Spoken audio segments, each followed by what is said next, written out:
This evening, beloved Nada, who is the Lord of the sixth ray, will be speaking to us. So I would like to invite you to sing her song, meditate on her. The Ascended Lady Master Nada made her ascension from Atlantis. That means she's been an ascended master for 12,000 years.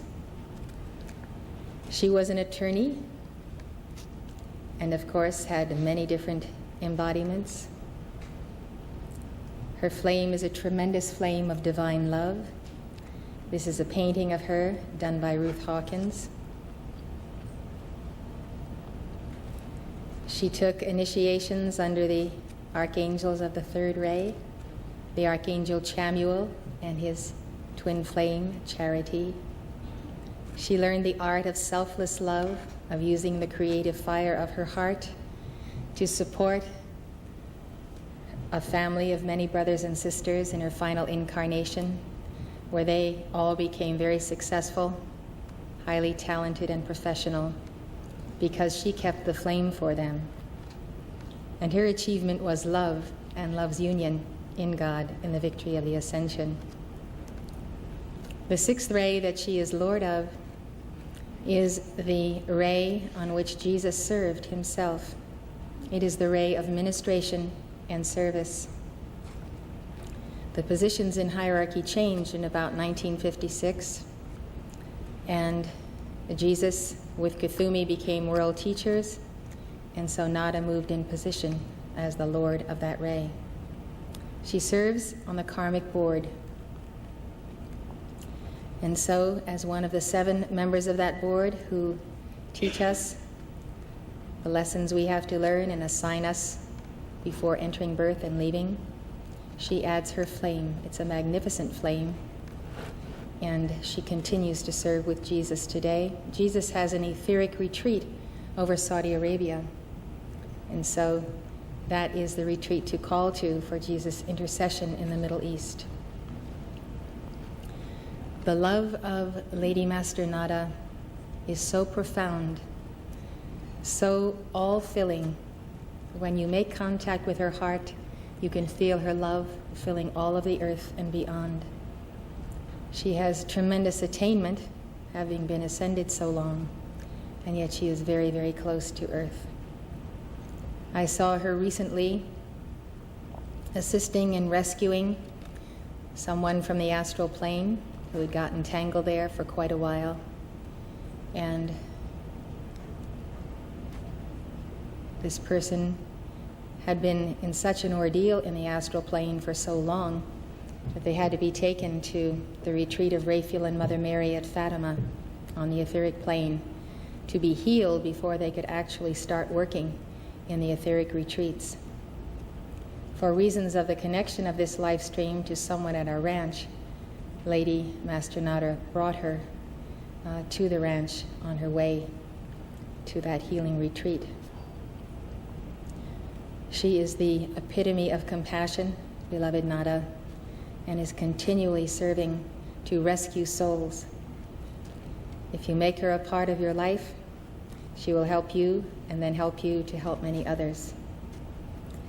I was thinking as we were singing to beloved El Moria that I wanted to tell you something. El Moria is my guru and has been for as long as I can ever remember. I once wrote on the back of a book that I published of his, I loved him before I knew him. He was someone I loved that I knew was there, even though I didn't know who he was. And I thought to myself, I wanted to tell you the joy of having an ascended master as a guru, which you can have also. And that is, as we go through the path of life, we meet challenges and trials and many things that almost seem beyond human endurance, especially when we are at the forefront of religious thought that challenges every other religious institution on the planet, as we do. I don't mind challenging religious institutions, but it's what you deal with as a result of that that is difficult sometimes. And I realized that the difference between having a human teacher and having an ascended master as your teacher is that you can summon yourself to almost any deed, almost any effort, almost anything that seems the impossible, because you're doing it for the love of your guru and because your guru is supporting you to such an extent of love and strength. And in the perspective of the larger purposes of one such as El Morya, who heads the Darjeeling Council of the Great White Brotherhood, works on behalf of the governments of the nations, the economies, is very much involved in the day-to-day affairs of all nations. He's a very busy master. He's a Mercurian master. And for the love of this guru, I can tell you, I would simply do anything in this world. And I know that he would do anything that is possible for a master to do for someone in embodiment, for me, in the process of my efforts to help to bring about his mission, his plans for the earth. And I can tell you that if I were attempting to do what I do for a human master or a human cause, I wouldn't summon the effort, because the effort it takes so much effort to challenge the forces of darkness on a daily basis without fail, daily prayers, daily witnessing at the altar. And I think many of you share this sentiment, but I thought I would put it in perspective for you this evening, because we are truly called in this experience of the trial by fire that besets us in this final decade of the century.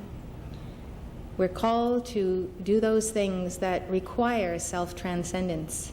You have to transcend yourself every day to rise to the occasion of world need, the personal needs of people who are suffering. Has there ever been a time when so many people have suffered through cancer, through AIDS, through all of the things that we're looking at in our society? Children are suffering. They're suffering from malnutrition. They're suffering from not having the right foods, from being injected with everything under the sun. I mean, there isn't a segment of our society, rich or poor, that is not burdened by these times. And so we all want to do so much more than we feel capable of.